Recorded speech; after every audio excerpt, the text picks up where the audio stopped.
don't believe what you say. No.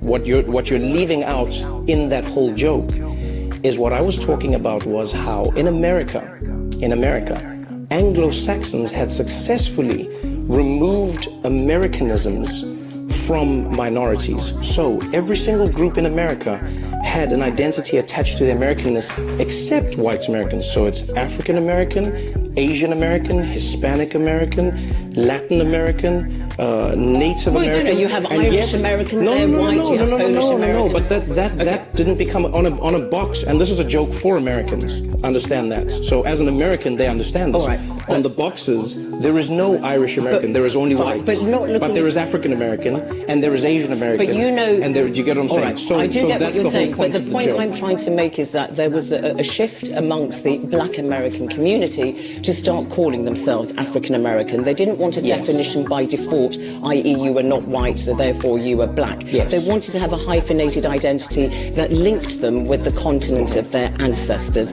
And therefore, when you say, oh, they're not really African, they're playing along, you cannot disconnect what you say from this debate that's really, captured the imagination of the African-American, Black American community.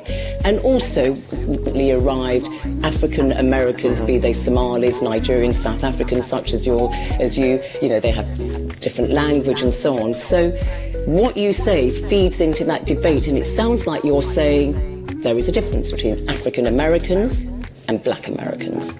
There definitely is a difference. Right. But these are differences that can be celebrated or used to separate people. Noting differences does not implicitly make it a bad thing. When you are noticing differences, you can note them for good reasons. It's the same reason we notice different colors or we notice different flowers. That can be a good thing. If you're using it to celebrate, you can use that same thing the same way apartheid did to separate people.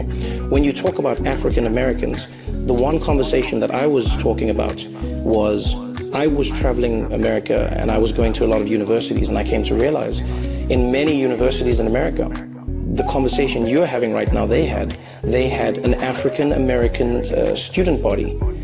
And very quickly they noticed a shift because they could not lump black people into a monolith. They could not lump, because there were people from the Caribbean who said, we are not African-American. There were people from Africa who were like, these are not our views. We are Africans in America. So there that's is a difference. interesting. Yeah. And so what people themselves did was they said, you can't just lump us into this group. Fine.